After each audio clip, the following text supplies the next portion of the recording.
Magicka DK 1.7 build video. So this is for the Imperial City update / patch, and Magicka DK is very hard. Now I'm only a V1, but your stats will still apply. So let's start off here. Get this nice to be sharp to the point. Skills. On our first bar, we're going to use Burning Embers for our single target DPS. It's a cheap ability, and it has a decent range, and it does good damage for how much it costs. Second, we're going to have our Execute Flame Lash. It costs a decent amount, as it has 8 meter range, and it heals you. We chose Flame Lash because it heals you also, so if you're doing multiple enemies at once and you execute one, you can have that chance to heal. This is going to be our AoE attack. Deep Breath, it's only rank 1 after I morphed it because I just remorphed it to this. It costs around 3,000 mana, which this isn't a PvP, so stats are going to be a little different. It still has an 8 meter radius. It does have a cast time. It's instant, but then you wait 2 seconds, and then you exhale fire, dealing some damage or you deal 1,681 damage. This is a PvP build, by the way. Should have mentioned that. Okay, then we're going to have our stun. It is a shielded assault from one-handed shield. And some of you are wondering, but L3, this is a mana build. Why do you have a stam ability? Great question, Jimmy. Or whoever's asking that question. We are using a Magicka build, so the stam ability is going to balance it out some. So we can gap close, because I could use Fire Grip or whatever morph of that is, and then use that, but that would end up in the end just being another mana thing that would drain our mana. So, / Magicka, however you want to call it. So this, when our mana is low, and that guy, say if we're fighting a Nightblade or a Sorcerer, and they're like streak, or they go into stealth and go away, we can just, and where our mana is low, so we wouldn't be able to catch up normally. Now we can just use this and catch up to the enemy, and it stuns them for 2 seconds, also giving us a damage shield. Next up is going to be our crowd control. Burning Talons, 6 meters, costs around 3,000 mana. Call forth talents from the ground, and it does 1,500 physical damage, and it immobilizes people for 4 seconds. So once this stun is over, or they dodge roll out of it, you wait, and then you cast this. And if they dodge roll out of this, you are pretty much draining their stamina. Your magic is going down also, but keep in mind, this ability, Shielded Assault, is also a stamina ability, so you're only using half the Magicka.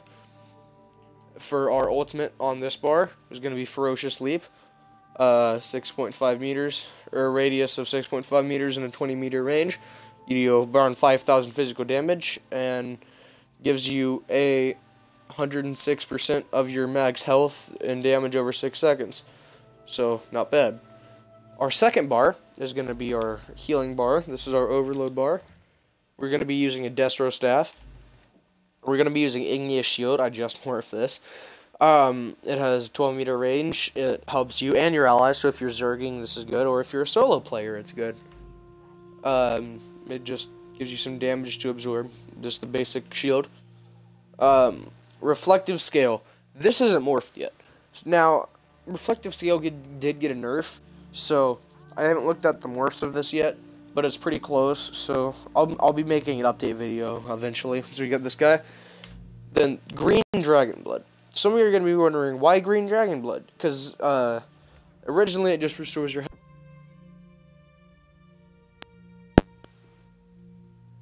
Now, sorry about that. Now, it restores your, it doesn't restore anything.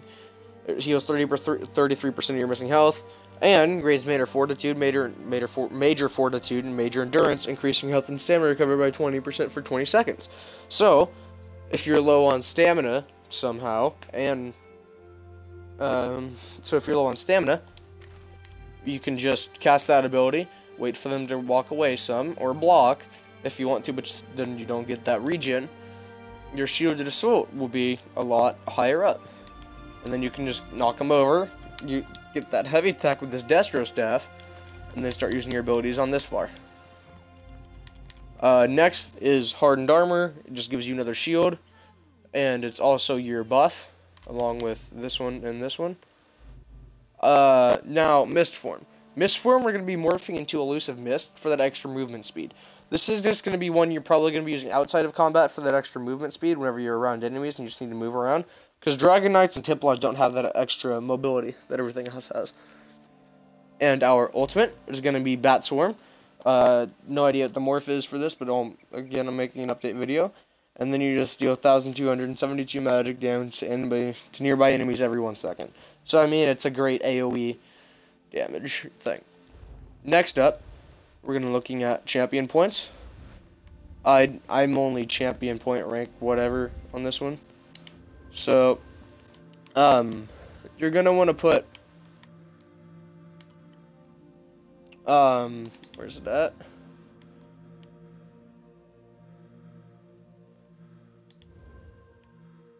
Okay, so you're going to put, a majority of your points into Bastion.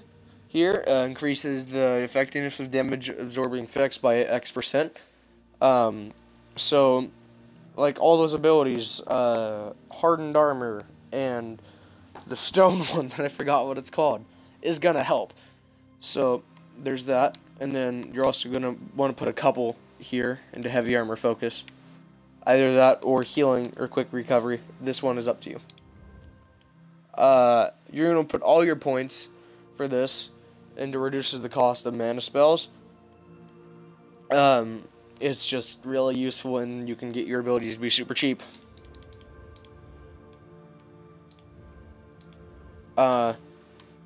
This one, this is very dependent on a couple things.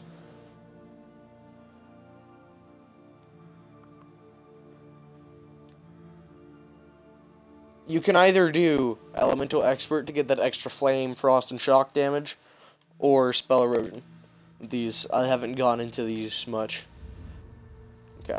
Next up is going to be gear. So, we are using 2-piece of Magnus for shield and girdle. We're using 5-piece of Seducer set, and that's because I think it all has well-fitted bonus. Yeah, it reduces the cost of sprinting, so sprinting's pretty cheap. And then, so you can get that reducing Magicka cost of abilities by 8%, and get that extra Magicka and more Magicka recovery. For jewelry, haven't really figured that out yet. I'm probably going to try to get some necklace and rings of the willpower, just for that extra bonuses. Weapon, we're probably also going to be using of the Magnus, just to get that extra recovery. Or if there's jewelry of Magnus, I don't know. For food, you're going to want to use something. I have no idea what. That's up to you. Mostly, health and Magicka buffs would be the best. So that concludes our Magicka Dragon Knight build video. Thank you guys for watching. If you enjoyed, please leave a like or comment below what build you'd like me to try next. Thank you guys for watching. Oh, I forgot to show stats. Someone just reminded me of that in my chat. So, yeah, don't judge me, I'm a recruit. So for a race, we are Imperial. We're also a Dragon Knight. We are in the Aldmeri Dominion, not like that matters. So our max Magicka is around 1,000 or 1,700 right now. Just put all your points into Magicka, because that heavy armor is going to eventually compensate for your health and get it to 20k. But by the time, if you're not vet 16, try to put just try to get at least 20k health. Magicka recovery is around 766. We can get that a little higher. Health recovery is around 288, and stam recovery is around 514. Spell damage is 880. Weapon damage is 850. Spell critical 10%, and weapon critical 10%. Spell resistance is 15k, and physical resistance is 12k. We are a vampire in this, just stage 4. Get that extra mana recovery. And then you're going to use the Mage Stone to give you that extra maximum mana. Want to be sure. Yep.